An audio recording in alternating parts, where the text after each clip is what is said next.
दर्शक बंधु यही गुरुत्वपूर्ण कथागुड़ी टिके ध्यान दे शुणु। 1 नंबर स्नान करिबा परे कपाଳରେ तिलक धारण करिबा उचित। यह शुभ हेबा सहित आज्ञाचक्र जाग्रत होइथाए।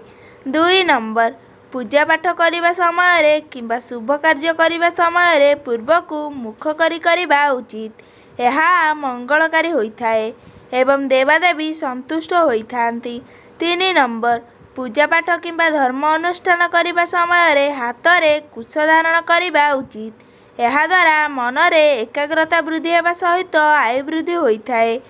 4 नंबर प्रत्येक दिन किछि समय ठाकुर को प्रार्थना करिबा उचित। यह द्वारा निष्ठा पवित्रता प्राप्त हेबा सहित आचरण में संयमता आसीथाए। 5 नंबर दान करिबा समय माଳ गड़ाइबा द्वारा मंगलकारी होइथाए एवं मन स्थिर हेबा सहित समर्पण भाव जाग्रत होइथाए। 6 नंबर तृतीय नेत्र थिबा देवादेवी को भक्ति एवं निष्ठार सहित पूजा अर्चना करिबा द्वारा अविलंबे समस्या समाधान हुए एवं मनस्कामना पूर्ण होइथाए। 7 नंबर समस्त शुभ कार्य किंबा मांगलिक कार्य स्वस्तिक चिन्ह अंकन करिबा उचित। यह अत्यंत शुभ हेबा सहित माता लक्ष्मी कृपा दृष्टि पड़ी थाए। 8 नंबर महोदधी अथवा समुद्र रे स्नान करिबा द्वारा शुभ एवं मंगलकारी हेबा सहित पापताप नष्ट होइथाए। 9 नंबर पानी रे केबे भी मलमूत्र त्याग करिबा उचित नुहे। यह अमंगलकारी होइथाए एवं मृत्यु परे कुकुर जन्म प्राप्त होइथाए। 10 नंबर उत्तर दिग को केबे भी मुंड करी शोइबा उचित नुहे। यह अशुभ होइथाए एवं मस्तिष्कर शक्ति क्षीण होइथाए। 11 नंबर दिन रे केबे भी शोइबा उचित नुहे। यह अशुभ हेबा सहित आयु क्षीण होइथाए एवं पाचन शक्ति दुर्बल होइथाए। 12 नंबर छिड़ा होई केबे भी परिश्रा करिबा उचित नुहे। यह अमंगलकारी होइथाए एवं अंडकोश प्रभावित होइथाए। 13 नंबर पिंधुथिबा गंजी किंबा गामुछा चिरीगले केबे भी सिलाई करी पिंधिबा उचित नुहे। यह अशुभ होइथाए एवं दारिद्रता वृद्धि होइथाए। 14 नंबर प्रत्येक दिन प्रातः भोजन करिबा पूर्वरु 7टी तुलसी पत्र खाइबा द्वारा मंगलकारी होइथाए एवं शरीर कांति वृद्धि हेबा सहित रोगमुक्त होइथाए। 15 नंबर प्रत्येक दिन शଯ୍या त्याग करिबा परे गुरुजन एवं इष्टदेव को प्रणाम करिबा उचित। यह मंगलकारी होइथाए एवं बाधा विपदरू रक्षा मिलिथाए। 16 नंबर संध्या समय शोइबा पढ़िबा किंबा भोजन करिबा निषेध होइथाए एवं राति रे ओदा पादरे केबे भी शोइबा उचित नुहे। यह द्वारा धनहानि होइथाए।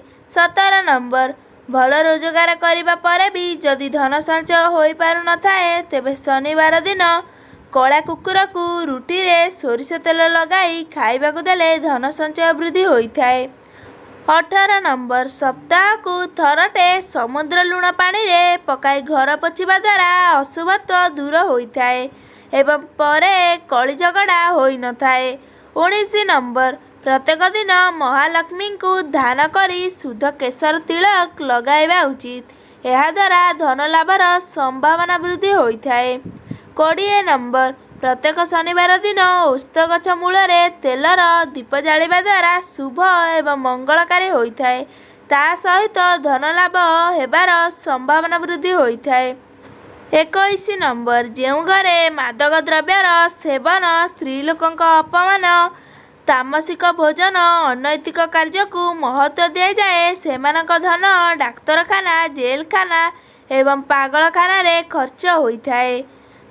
22 नंबर देवी देवता फोटो किंबा मूर्ति घर नैऋत्य कोण अथवा दक्षिण पश्चिम कोण रे केबे भी रखिबा उचित नुहे। यह अशुभ होइथाए एवं कोर्ट कचेरी मामला देखा देइथाए। 23 नंबर ब्राह्म मुहूर्त किंबा संध्या समय केबे भी घरे झाड़ू मारिबा उचित नुहे। यह अशुभ एवं अमंगलकारी होइथाए। 24 नंबर सकाळू उठिबा परे मुह न धोई केबे भी चाहा पीबा उचित नुहे। यह अशुभ एवं अमंगलकारी होइथाए।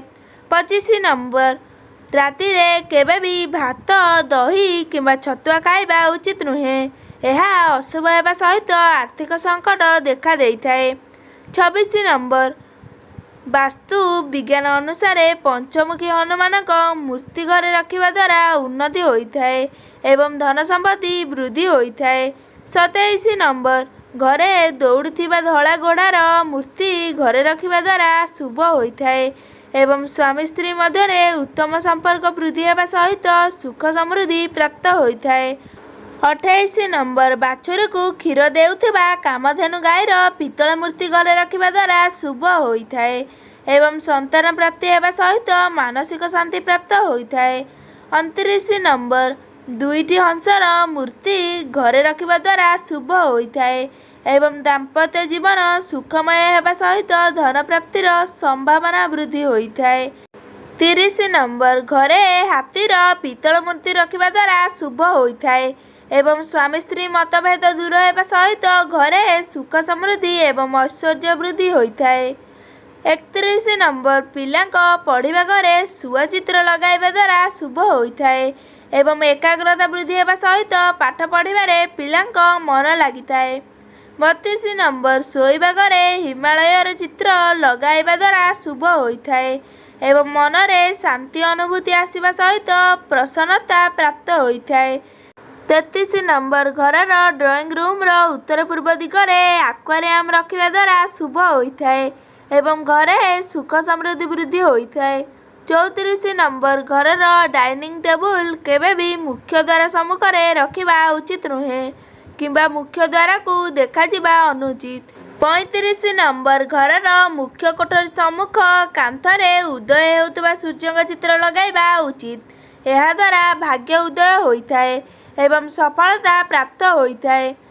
36 ନମ୍ବର ଘରର ଶୟନ କକ୍ଷରେ କେବେ ବି କୌଣସି ଗଛ କିମ୍ବା ଜଳ ସମ୍ପର୍କିତ ଜିନିଷ ରଖିବା ଉଚିତ ନୁହେଁ, ଏହା ଅଶୁଭ ହୋଇଥାଏ। 37 ନମ୍ବର ଗ୍ରହଣ ଲାଗିଥିବା ସମୟରେ ଲବଙ୍ଗ କିମ୍ବା ଗୁଜୁରାତି ଭସ୍ମ ପ୍ରସ୍ତୁତ କରି ମୁଣ୍ଡରେ ମାରିଲେ ସମସ୍ତ କାର୍ଯ୍ୟ ସଫଳ ହୁଏ। 38 ନମ୍ବର ଘରର ମୁଖ୍ୟ ଲୋକଙ୍କ ବେଡରୁମ୍ ଉତ୍ତର ଦିଗରେ କରନ୍ତୁ ନାହିଁ, ଏହା ଅମଙ୍ଗଳ ହୋଇଥାଏ। 39 ନମ୍ବର ଘରର ଦକ୍ଷିଣ ଦିଗରେ ବେଡରୁମ୍ କଲେ ଏହା ବହୁତ ଶୁଭ ହୋଇଥାଏ।